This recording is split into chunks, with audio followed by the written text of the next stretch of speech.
Hi, Shay. Did we just do an Easter egg hunt? Yeah. Yeah. So we just got done with an Easter egg hunt. Go back, look at my phone, and I see that the New York Jets are having a tough time trading Zach Wilson. Obviously, all these other backup quarterbacks get moved. Justin Fields winds up going to the Steelers for like pennies on the dollar.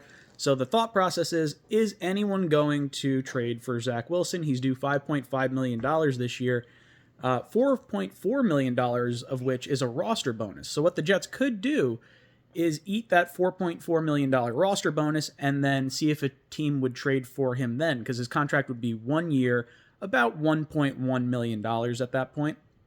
And to me, like, even if you save $1 million to get anything back is a net positive here.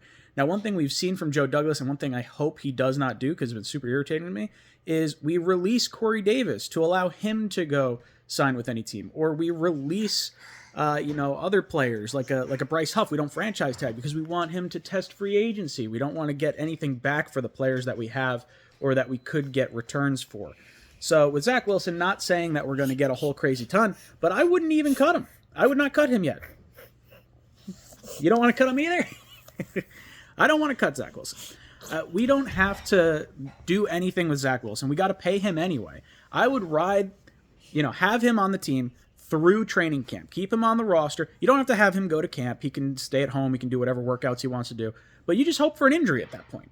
Because if you got to pay the salary, what's the downside in having him take the spot of the 93rd person on your roster until the end of training camp? And ultimately, look, you may end up having to cut him before the regular season starts. And I endorse that entirely. But right now, I think it would be a poor decision to move on from Zach Wilson when there's some value that could be extracted when you're on the hook for the money anyway. So guys, I want to hear from you. Do you think it's worth trading Zach Wilson, even if it means holding on to him for that long? Or do you want to just cut him and it doesn't matter, whatever compensation you could have gotten back, and the salary cap space doesn't matter? I don't care about the salary cap space. I just want to be done with Zach Wilson. Forget it. We've lost it. It's a sunk cost anyway. What do you think? We trade Zach Wilson? Yeah. Yeah, I think we should. All right, let me know in the comment section down below. And as always, go Jets.